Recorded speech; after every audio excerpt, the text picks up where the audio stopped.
¿Qué tal, familia ESNE? ¿Cómo están? Bueno, yo estoy sumamente contenta, les tengo una sorpresa muy dulce, muy agradable. Sigo todavía en Israel y estoy en el Instituto Pontificio Notre Dame de Jerusalén y muy bien acompañada. Me encuentro con el Padre Juan Solana. Padre, muchísimas gracias por permitirnos estar con usted, por abrirnos las puertas de este instituto tan hermoso y sobre todo de esta entrevista en esta catedral.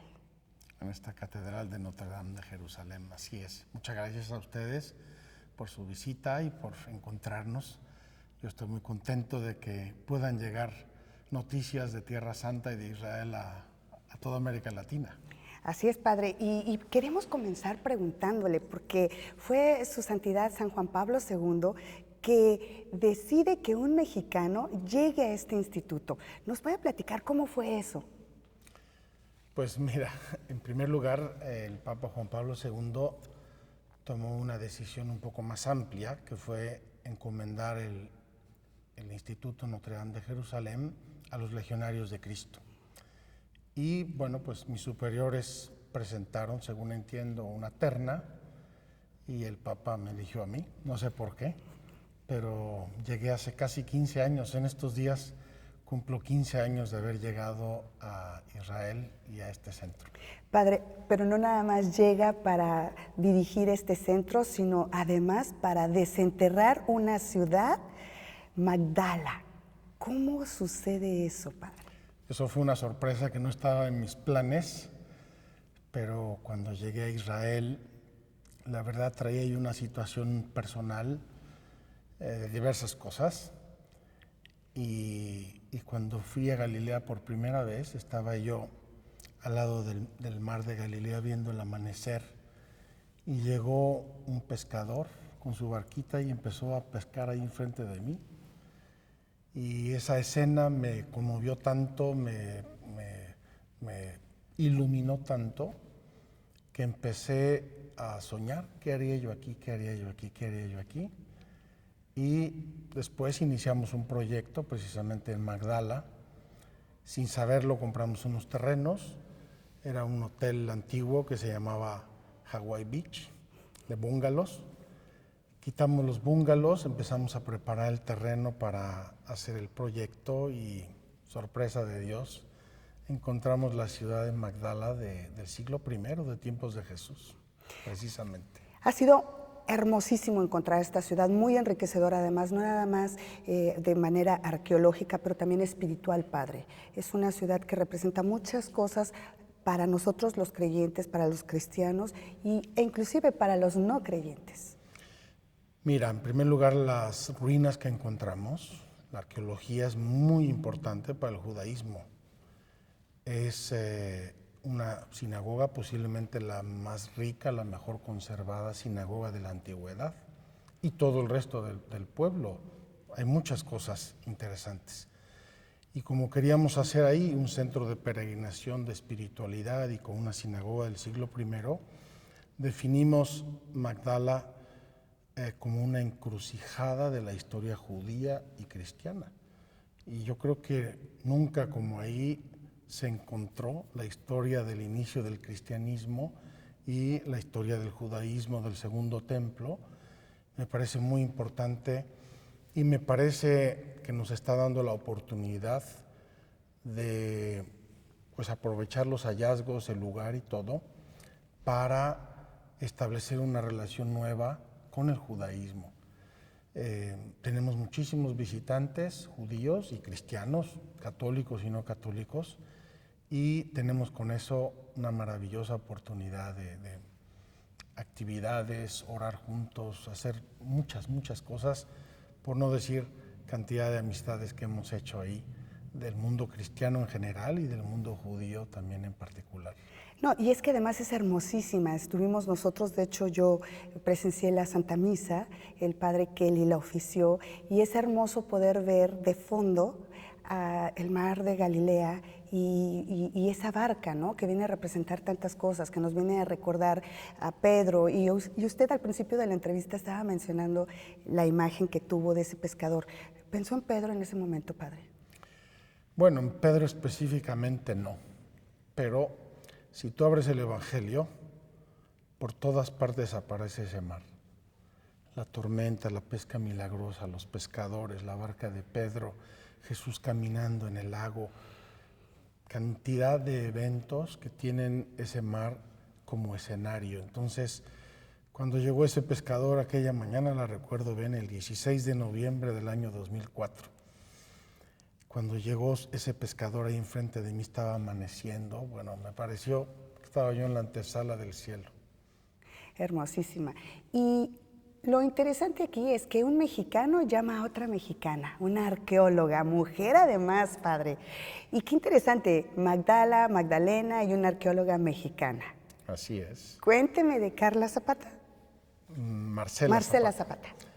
Mira, el proyecto de Magdala en este tema femenino ha sido muy, muy interesante porque sin preverlo, sin proponérmelo, pero los arquitectos, artistas y arqueólogos han sido en su mayoría mujeres. Y eso me fascina porque subraya la vocación de ese lugar y el significado pues que en la Sagrada Escritura y en la mente de Jesucristo tenía la mujer. Entonces, el encuentro con Marcela fue muy simpático. Yo llegué a México a hacer una visita en febrero del año 2009 y me dijeron, le está buscando una arqueóloga de la Universidad de Anáhuac. Y dije, ¿qué querrá esta arqueóloga? En fin, le di una cita y nos encontramos, nos saludamos y me dijo, padre, yo he trabajado en Egipto, soy arqueóloga, me encanta la arqueología, me apasiona la arqueología del Medio Oriente y me gustaría mucho trabajar con usted. Y le dije, pues mira, yo no tengo arqueología, lo siento, te equivocaste de interlocutor. Eso fue en febrero o marzo. En julio encontramos la arqueología y en agosto, septiembre le llamé y le dije, oye Marcela, prepara tu maleta y vente porque acabamos de descubrir aquí toda la ciudad de Magdala.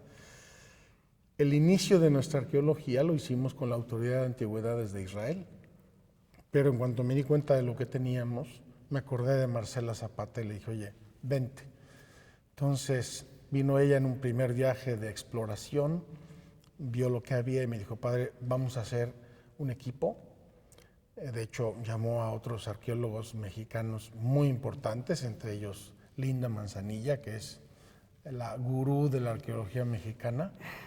Y con todo ese equipo y voluntarios mexicanos de diversas universidades, al año siguiente pues ya empezamos una excavación más extensa y más en profundidad, que duró 4 años. 4 años seguidos estuvimos excavando todo el año. Una cosa bastante excepcional porque las temporadas de arqueología normalmente son el verano. Nosotros seguimos 4 años seguidos y después hemos seguido ya solo los veranos. En este momento Marcela está preparando ya la publicación científica final. Esperamos verla pronto. Yo tengo mucha curiosidad de ver qué han descubierto en la investigación, pero sí, una mujer mexicana, arqueóloga, liderando. Creo que es la primera vez que el Estado de Israel concede una licencia de excavación a una expedición y a una arqueóloga mexicana. No, y es que es todo un orgullo para todos nosotros los mexicanos y latinoamericanos, ¿verdad? De que no nada más el sacerdote descubre esto, que es mexicano, sino también la arqueóloga. Padre, rápidamente usted me podría decir, yo sé que de joven era boxeador. ¿Cómo fue que tuvo su encuentro con Jesús? Pues mira, tuve un encuentro con Jesús, o más específicamente mi vocación, con una peripecia de la providencia de Dios muy curiosa. Mi familia era toda muy practicante, sobre todo mis papás, y para mí era muy normal, muy habitual ir a misa casi todos los días. Entonces iba yo a una iglesia de Puebla, que es la iglesia de la Medalla Milagrosa. Iba yo porque me encontraba yo ahí a mi novia. Entonces, iba yo con frecuencia ahí y había 2 sacerdotes que se alternaban para celebrar misa. Uno era muy fervoroso, muy piadoso, predicaba muy lindo, y el otro regular. Entonces un día que llegué, salió el sacerdote a celebrar, no estaba mi novia, estaba yo con un amigo mío. Y cuando salió el sacerdote, yo me pregunté, bueno, ¿por qué este padre celebra la misa así y el otro tan diferente? Inmediatamente después se me vino una pregunta a la cabeza. ¿Y yo cómo celebraría la misa? Entonces me quedé toda la misa pensando, ¿no? Pues yo, ¿por qué? ¿Dónde? Nunca lo he pensado. O sea, me descontroló la pregunta y me resonó mucho en el corazón. Pero ocurrió una cosa muy providencial y todavía más fuerte. Resulta que mi amigo estaba sintiendo que Dios me estaba llamando. Entonces, cuando salimos de la iglesia, me dijo, oye Juan, ¿qué te pasa? Y yo le dije, no me pasa nada. Dice, no, si algo te pasa, te noto raro.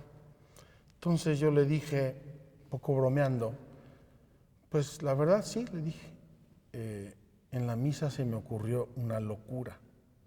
Y él me miró y me dijo, ¿pensaste ser sacerdote? Santo Dios, cuando me dijo esto ya me descolocó completamente y para mí fue una confirmación de lo que acababa yo de experimentar. Y ya con eso pues empecé a pensar en el sacerdocio, etcétera. Y a los pocos meses conocí la Legión y me enamoré de la Legión y entré a la Legión cuando acabé la preparatoria. ¿Cuántos años? 18 años, tenía yo 18 años, hace 42. Qué bendición, Padre, qué orgullo, qué bonito. Pues me encantaría poder continuar con esta entrevista, ¿verdad? Porque tenemos mucho de qué hablar, tiene usted tantas anécdotas y sobre todo su llegada a Israel y estar al frente de este instituto tan importante que además es un centro de peregrinos y que con esa misión lo mandó su santidad San Juan Pablo II, ¿verdad? Tener un lugar para peregrinos. Eso es lo que el Papa quería, el Papa Juan Pablo II. Así es, quería que atendiéramos este lugar y que fuera un lugar de acogida a todo mundo, que fuera un lugar de diálogo, de respeto, de ecumenismo, de crecimiento, pero sobre todo señalaba el Papa para sacerdotes, obispos, religiosos, religiosas. Yo creo que en estos 15 años han pasado por Notre Dame por lo menos unos 2,5 millones de peregrinos y ha sido una experiencia maravillosa. Me puedo imaginar, imagínese usted estar al cargo y recibir a estos peregrinos que llegan a Tierra Santa. Padre, nos están viendo en México, en Latinoamérica, en Centroamérica. ¿A usted le gustaría mandarle un mensaje a nuestros televidentes de ESNE por medio? Claro que sí. Pues desde Tierra Santa les mando una bendición, una oración muy especial por ustedes, por su familia. Te voy a confesar una cosa, pero cuando terminemos esta entrevista voy a ir a celebrar misa al cenáculo. Entonces en el cenáculo voy a pedir por las intenciones de todos los que nos estén viendo en este momento y pedirles también una oración por nuestro ministerio y por Israel, por la paz, por el bienestar de todos. Por usted también, Padre. ¿Nos podría dar la misa, la bendición? Claro que sí. La misa me encantaría, ¿verdad? Les mando una bendición a ustedes, a sus familias. Que la bendición de Dios Todopoderoso, Padre, Hijo y Espíritu Santo, descienda sobre ustedes y los acompañe siempre. Muchísimas gracias. Amén, que así sea. Gracias, Padre. Gracias, que Dios te bendiga. Bueno, pues muy emocionada realmente de estar al lado del Padre Juan Solana. Le quiero también dar las gracias a Fuente Latina, que es la organización que nos ha hecho posible esta entrevista, y por supuesto a ESNE TV. Vuelvo con mucho cariño a los estudios. Regreso los micrófonos para allá con ustedes. Nos vemos pronto. Gracias.